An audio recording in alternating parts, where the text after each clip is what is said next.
బయలుదేరారు. ఇటు phone tapping కేసుకు సంబంధించిన విచారణకు కేసీఆర్ బయలుదేరారు. భారీ ర్యాలీగా ఇటు ఎర్రవల్లి ఫామ్ హౌస్ నుంచి బయలుదేరాడు కేసీఆర్. ఇటు హైదరాబాద్లోని నందినగర్ ఇంటికి గులాబీ బాస్ చేరుకోబోతున్నాడు. మరి కాసేపట్లో ఇటు కేసీఆర్కు మద్దతుగా భారీగా బీఆర్ఎస్కి సంబంధించిన లీడర్స్ తరలి వచ్చారు. ఇటు తెలంగాణ భవన్లో 3000 మందికి భోజనాలని ఏర్పాట్లు చేశారు.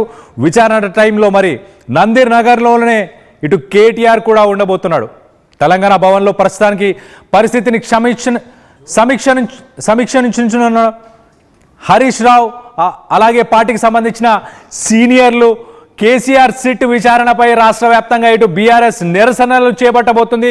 అలాగే నల్ల బ్యాడ్జీలు ధరించి నిరసన తెలపనున్నారు ఇటు బీఆర్ఎస్కి సంబంధించిన శ్రేణులు.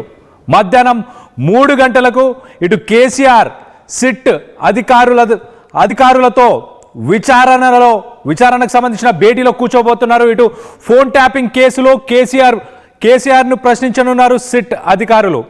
బీఆర్ఎస్ నిరసనల నేపథ్యంలో పోలీసులు ప్రస్తుతానికి అప్రమత్తమైనట్టు తెలుస్తుంది. ఇటు విజువల్స్లో చూడొచ్చు మనం.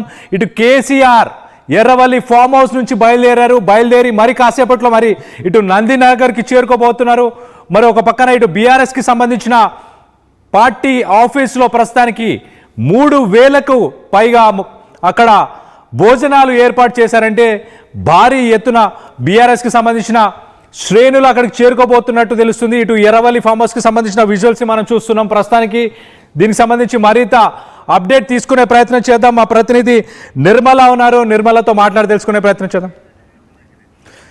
ప్రస్తుతానికి నిర్మల, మీరు ఎక్కడున్నారు అండ్ అక్కడ సిట్యువేషన్ ఎలా ఉంది? కేసీఆర్ ఎర్రవల్లి ఫామ్ హౌస్ నుంచి బయలుదేరారా? Yes Kalyan, Erravalli farm house నుంచి అయితే కేసీఆర్ బయలుదేరడం జరిగింది. అక్కడ భారీ ఎత్తున కూడా పార్టీ శ్రేణులతో కలిసి అక్కడి నుంచి కూడా తను బయలుదేరారు. మరికొద్ది కాసేపట్లో ఇక్కడికి నందినగర్ తన నివాసానికి అయితే చేరుకోబోతున్నారు. ప్రస్తుతం మనం నందినగర్లోనే ఉన్నాము. కొద్దిసేపటి క్రితమే కేటీఆర్ అయితే మరి ఎర్రవల్లి నుంచి ఇక్కడికి చేరుకున్నారు. నందినగర్ ప్రాంత ఇంటికి అయితే తను కేటీఆర్ చేరుకోవడం కూడా జరిగింది. ఇక్కడ భారీ ఎత్తున కూడా 5 అంచెల భద్రతని ఏర్పాటు చేశారు. మనం చూస్తున్నాము ఎక్కడికక్కడ బారికేడ్లు పెట్టేసి కూడా మొత్తము 800 మంది పోలీస్ సిబ్బందితో ఇక్కడ భారీ బందోబస్తును ఏర్పాటు చేశారు. అదేవిధంగా సిట్ విచారణ జరిగే సమయానికి కేటీఆర్ కూడా ఇక్కడ నివాసంలోనే ఉంటున్నట్టుగా తెలుస్తూ ఉంది. అదేవిధంగా ఈ ఫోన్ ట్యాపింగ్ వ్యవహారం అనేది నిన్నటి నుంచి చూసుకున్నట్లయితే కూడా నందినగర్ ఇంటి గోడకు సిట్ నోటీసులు కూడా వాళ్ళు అంటించడంతో కేసీఆర్ అయితే ఇక్కడికి ఈరోజు 3 గంటలకు విచారణ ప్రారంభం కాబోతుంది. మొత్తానికి 11:30 నందినగర్ నివాసానికైతే చేరుకోబోతున్నారు మాజీ ముఖ్యమంత్రి కేసీఆర్. అదేవిధంగా రాష్ట్ర వ్యాప్తంగా కూడా మొత్తము బీఆర్ఎస్ శ్రేణులందరికీ పిలుపునిచ్చారు కేటీఆర్ అయితే. ఎందుకంటే నిరసనలు వ్యక్తం చేయాలి, శాంతియుత నిరసనలు వ్యక్తం చేయాలి అని చెప్పేసి కూడా మరి కేటీఆర్ అయితే ఆదేశాలు జారీ చేయడం జరిగింది. ఆదేశాల మేరకే రాష్ట్ర వ్యాప్తంగా కూడా బీఆర్ఎస్ శ్రేణులంతా కూడా మరి నిరసనలు వ్యక్తం చేసే విధంగా కూడా వాళ్ళు కదిలి వస్తున్నట్టుగా తెలుస్తుంది.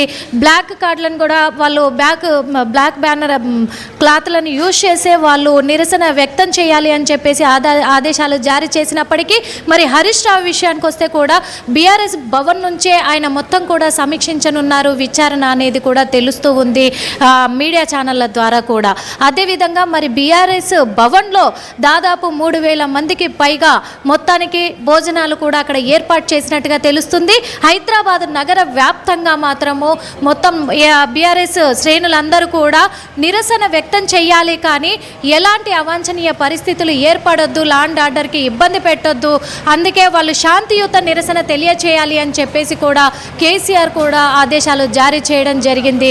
ఈ సిట్ విచారణ ఎలా కొనసాగించబోతున్నారు, ఎలా ప్రారంభం కాబోతుంది, ఎంతమంది ఆఫీసర్స్ అనేది కూడా ఇంకా తెలియాల్సి అయితే ఉంది.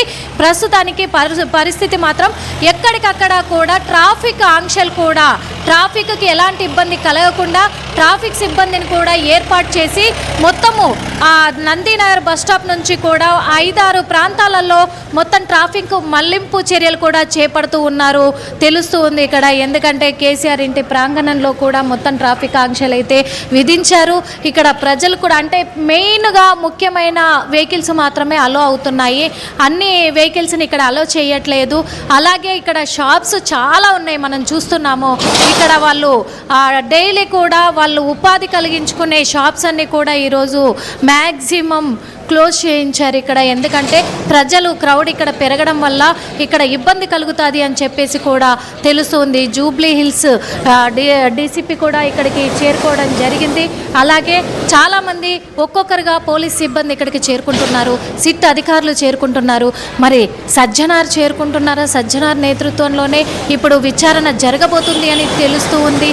అందుకు మరి ఇక్కడ కేసీఆర్కి జరగబోతున్న విచారణ రాష్ట్ర వ్యాప్తంగా కూడా సంచలనాన్ని సృష్టిస్తుంది. ఎందుకంటే తెలంగాణ రాష్ట్రానికి తొలి ముఖ్యమంత్రి